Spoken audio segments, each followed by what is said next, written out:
You could say Democrats are saying, oh no, it was completely peaceful until ICE agents and the police showed up. You could say that about January 6th. It was completely peaceful until the Capitol Police showed up and started getting violent. I mean, you could say that, right? Yes, yes, yes! Talk about punctual. He's here before we were even supposed to come on. You have some lefty on, you have to wait 20 minutes. You get a right winger on, they're 15 minutes early, 20 minutes early. There he is.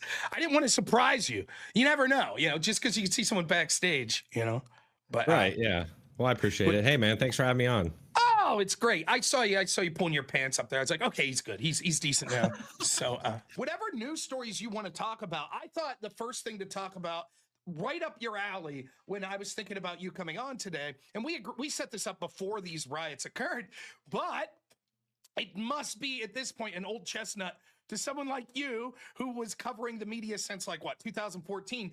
You were there through the Ferguson riots. You were there through the BLM shit. And once more, it seems like that old chestnut of the media reporting on the mostly peaceful protest, the fiery but peaceful protest are out there. What do you think about the coverage we've seen of these riots so far this week?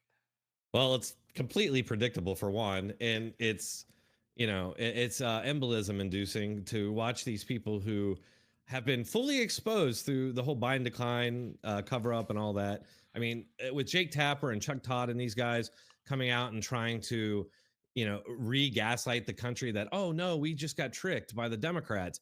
All of that to me is just like, these people couldn't be any more obviously who they are. The mask is completely off. They're completely discredited.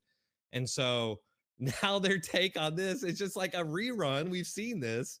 It's the same thing over again. Hearing Nancy Pelosi saying that, oh no, this is just a moment of exuberance or whatever she said. You could say the same thing about January 6th. You could say Democrats are saying, oh no, it was completely peaceful until ICE agents and the police showed up. You could say that about January 6th. It was completely peaceful until the Capitol Police showed up and started getting violent. I mean, you could say that, right? And so that's absolutely true. Yeah. It's just, you want to pull your hair out. It's completely expected, but just to see it happening, and just to see these people, they get on camera and they say these things, knowing full well that they're spinning things like this video the last video I did about the ABC News reporter there. I got it pulled up. You want to watch it? 5 minutes later. So I'll put the link again to that specific video. But it's funny. I hear this comment about you a lot, Dronetek. Like, my buddy Ashton here says, I've watched Drone before, just didn't know who he was, but sir, you're a legend.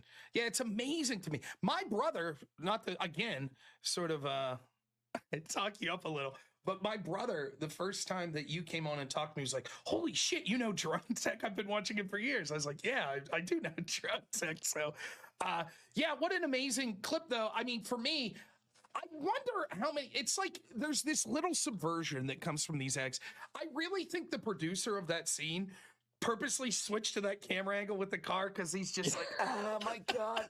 Like, he's just like, I can't believe I do this shit for a living. It's just like, yeah. We're going to show this car. But amazing. Same old song and dance that we saw in 2020, right? Yeah, and there's a weird thing going on with that too, where you can see, like, in the guy's body language, he's not quite sure about it. And then even in the programming, they put the burning cars on there. I don't get it. Like, it's almost like they're like, okay, well, we can't deny that this stuff's going on, so we'll just show it, and then we'll try to downplay it, and as much as we possibly can. And yeah, that is what we're used to. Is anytime there's left-wing political violence, it's downplayed. And things like the GOP baseball game shooting, if you go back and you look at the coverage of that, it's all like both sides. Oh, Donald Trump has agreed to turn down the rhetoric. And this there's no focus whatsoever on Democrat rhetoric or the media's rhetoric. That particular domestic terrorist attack, which they tried to put off as suicide by cop at first, the FBI, he shouted, "This is for healthcare," as he was shooting him, which was at the time, a big media thing. They were saying Republicans want you to die and all that. So that's why they don't want to talk about it. They want to memory hole that, and then they want to commemorate Charlottesville and January 6th and endlessly talk about that. And so it's just another iteration of that.